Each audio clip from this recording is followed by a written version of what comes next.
जय हिंद, नमस्कार. A1 सुग्रास रेसिपीमध्ये आपणा सर्वांचं स्वागत.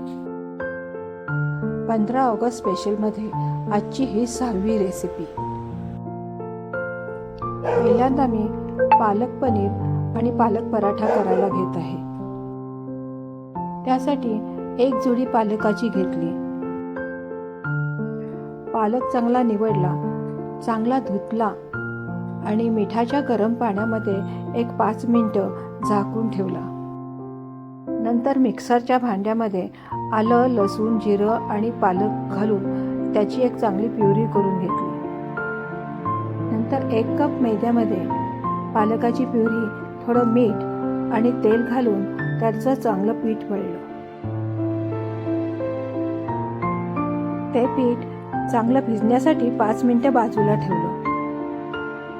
तोपर्यंत आपण पालक पनीर करायला घेऊयात. त्यासाठी एका कढईमध्ये थोडं बटर घातलं, आलं लसूण पेस्ट घातली आणि ते जरा परतलं. नंतर त्यामध्ये 1 चमचा गव्हाचं पीठ घातलं आणि तेही चांगलं परतलं. नंतर त्यामध्ये थोडं किसलेलं पनीर घातलं.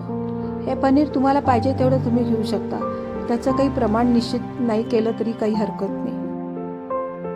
पनीरही थोडं परतून घेऊन त्यामध्ये आपण केलेली पालकाची प्युरी घातली. आधीच पालकाची प्युरी करताना आपण मिरची, आलं, लसूण सगळं घातलेलं होतं. त्यामुळं आता फक्त मीठ घालून एक 5 मिनिटं शिजवलं तरी चालतं.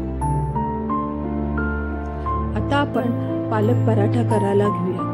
हा पराठा तुम्हाला आवडेल तशा घडीमध्ये किंवा गोल केला तरी काही हरकत नाही. मला इथं झेंड्यासाठी पाहिजे असल्यामुळं मी ह्याचा आयताकृती पराठा लाटत आहे. हा पराठा आतून खुसखुशीत होण्यासाठी मी त्यामध्ये आत थोडंसं पीठ आणि बटर लावलेलं आहे. आता आपण हा पराठा तव्यावरती बटर घालून जरा चांगलं शेकून घेऊयात.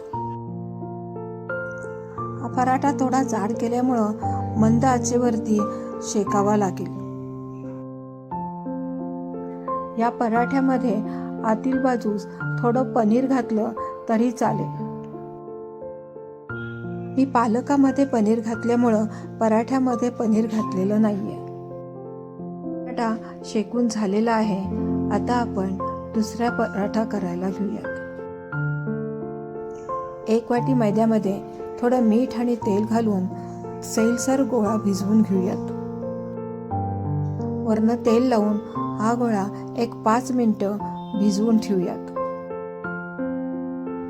तोपर्यंत या पराठ्याबरोबर खाण्यासाठी आपण एक रायता बनवूयात. त्यासाठी एका बाउलमध्ये थोडा कांदा घेतलेला आहे, त्यात थोडं दही घातलेलं आहे आणि आलं लसूण पेस्ट व मीठ घालून चांगलं कालवून घेतलं. हा रंग पांढरा राहण्यासाठी त्यात मी मिरची, कोथिंबीर काही घातलेलं नाहीये. आता आपण पांढऱ्या रंगाच्या मैद्याच्या गोळ्याचा पराठा करायला घेऊयात. अजूनपर्यंत तुम्ही A1 सुग्रास रेसिपीला सबस्क्राईब केलं नसेल तर प्लीज सबस्क्राईब करा. शेजारील बेल आयकॉनचं बटन दाबा आणि लाईक आणि शेअर करायला मात्र विसरू नका. आता हा पराठा आपण तव्यावरती चांगलं खरपूस भाजून घेऊयात. हे पराठे मंद आचेवरती केले तरी 5 मिनिटात होतात. हा प्लेन पराठा तर खायलाही चवदार असतो आणि दिसायलाही छान दिसतो.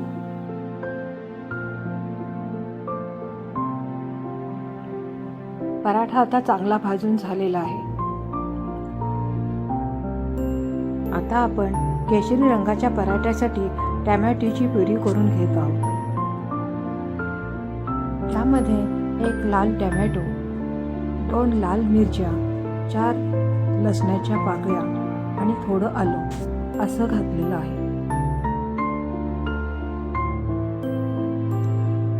आता आपण 1 कप मैद्यामध्ये ही टॅमॅटोची प्युरी घालून त्यामध्ये थोडं मीठ घालून चांगला एक गोळा तयार करूयात. केशरी रंगाची रेसिपी मात्र जास्त झणझणीत होणार आहे, कारण ह्याच्याबरोबर आता आपण टॅमॅटोची पण चटणी करणार आहोत. हेही पीठ चांगलं भिजवून झालेलं आहे, त्याला आपण 5 मिनिटं बाजूला ठेवूयात. आता आपण एकीकडे टॅमॅटोची चटणी करायला घेऊयात. एका कढईमध्ये 4 चमचे तेल घेतलं, त्यात मोहरी आणि हिंग घातला. त्याच्यानंतर त्याच्यामध्ये कांदा घातला आणि चांगला परतला. त्यामध्ये थोडी हळद घालून कांदा थोडा वेळ परतूयात.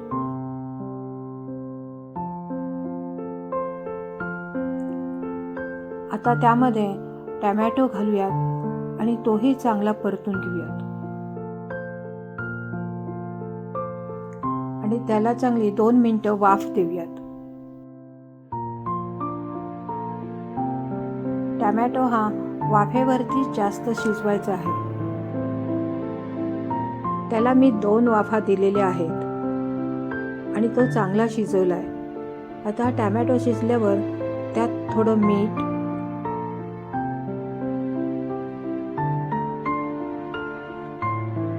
तिखट, आलं लसूण पेस्ट आणि थोडीशी साखर घालायची. म्हणजे फक्त टॅमॅटोचा थोडासा आंबटपणा कमी होण्याचीच गरज असते. आता अजून एक चांगली वाफ देऊयात.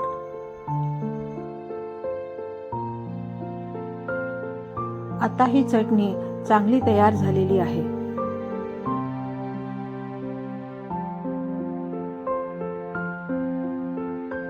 आता आपण केशरी रंगाचा पराठा करायला घेऊयात. हा पराठाही पहिल्या 2 पराठ्याप्रमाणेच करायचा. यालाही आतून थोडंसं बटर आणि पीठ घालूया.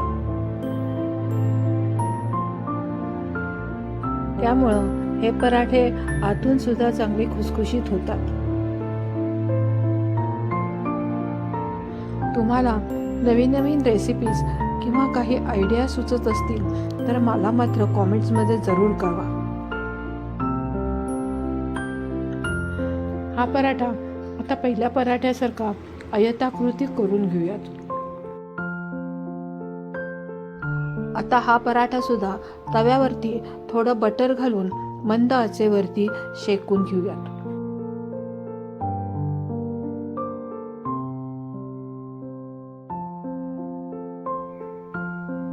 हा पराठा सुद्धा आता छान शेकून झालेला आहे. आता आपण ह्याची मांडणी हिरवा पराठा, हिरवी पालक पनीर, पांढरा पराठा, पांढरा रायता, केशरी पराठा, केशरी चटणी अशी करूयात. असा हा आपला तिरंगा तयार.